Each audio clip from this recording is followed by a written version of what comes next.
America, Israel और Iran की जंग का आज 16वां दिन है। अब तक जंग ना तो किसी अंजाम पर पहुंची है और ना ही शांति की कोई उम्मीद नजर आ रही है। ईरान पर अमेरिकी और इजरायली हमले लगातार जारी हैं। ईरान के सेंट्रल इस्फहान में कई मिसाइल हमले हुए हैं, जिनमें 15 लोगों के मारे जाने की खबर भी है। इससे पहले अमेरिका ने शुक्रवार को ईरान के लिए अहम माने जाने वाले खार्ग आइलैंड पर हमला किया था। इसके बाद ईरान ने भी धमकी दी। इसी बीच अमेरिकी राष्ट्रपति डोनाल्ड ट्रंप ने दावा किया है कि ईरान सीज फायर के लिए तैयार है। यूएस, इजराइल और ईरान जंग के अब आप बड़े अपडेट्स देखिए। अमेरिकी राष्ट्रपति डोनाल्ड ट्रंप ने दावा किया कि ईरान की सैन्य क्षमता पूरी तरह से नष्ट हो गई है। हालांकि उन्होंने ये भी माना कि ईरान के लिए 1-2 ड्रोन भेजना, माइन अटैक करना या हॉर्मुज स्ट्रेट के आसपास कम दूरी की मिसाइल दागना आसान है, भले ही वो कितनी भी बुरी तरह हार गया हो। हॉर्मुज स्ट्रेट से जहाजों की आवाजाही शुरू करने के लिए ट्रंप ने दूसरे देशों से अपने जहाज भेजने की अपील की है। ट्रंप ने कहा है कि उम्मीद है कि चीन, France, Japan, south Korea, Britain और बाकी देश इस क्षेत्र में जंगी जहाज भेजेंगे ताकि हॉर्मुज स्ट्रेट को अब उस देश से कोई खतरा न रहे जिसकी सैन्य क्षमता पूरी तरह से खत्म हो चुकी है।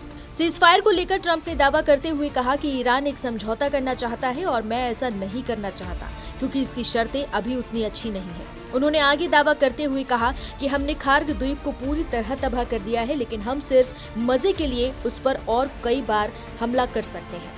ईरान के विदेश मंत्री सैयद अब्बास अरागची ने कहा कि हमारी सेना पहले ही कह चुकी है कि अगर हमारे तेल और ऊर्जा इंफ्रास्ट्रक्चर पर हमला होता है तो वो जवाबी कार्रवाई करेंगे। वो इस क्षेत्र में किसी भी ऐसी ऊर्जा सुविधा पर हमला करेंगे जो किसी अमेरिकी कंपनी की है या जिसमें उस कंपनी की आंशिक हिस्सेदारी है। उन्होंने दावा किया कि खार्ग आइलैंड पर हमला संयुक्त अरब अमीरात यानी कि यूएई के रास अल खेमा और दुबई के पास किए गए थे। ईरानी सेना के सेंट्रल हेडक्वार्टर खातम अल अनबिया ने खार्ग द्वीप पर हमले के बाद सीधी धमकी दी है।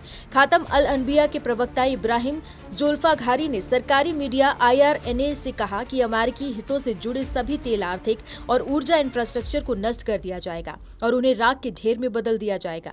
हॉर्मुज स्ट्रेट को लेकर ईरान के इस्लामिक रिवोल्यूशनरी गार्ड्स कॉर्प्स ने कहा है कि यह खुला हुआ है लेकिन हमारे नियंत्रण में है। IRGC के नेवी के कमांडर अलीरेजा तंगसिरी ने कहा कि हॉर्मुज स्ट्रेट को सैन्य रूप से बंद नहीं किया गया है बल्कि ये केवल नियंत्रण में है।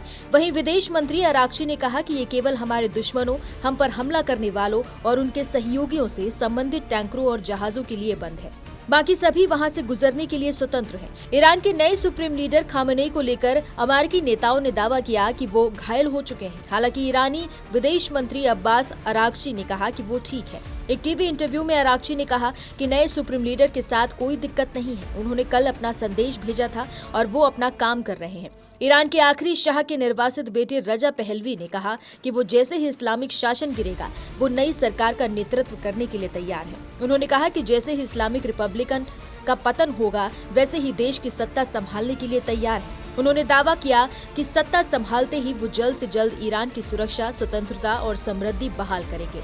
हमास ने शनिवार को ईरान से अपील की कि वो पड़ोसी देशों को निशाना बनाने से परहेज करे। हालांकि उसने ये भी कहा कि ईरान के पास खुद को अमेरिकी और इजरायली हमलों से बचाने का अधिकार है।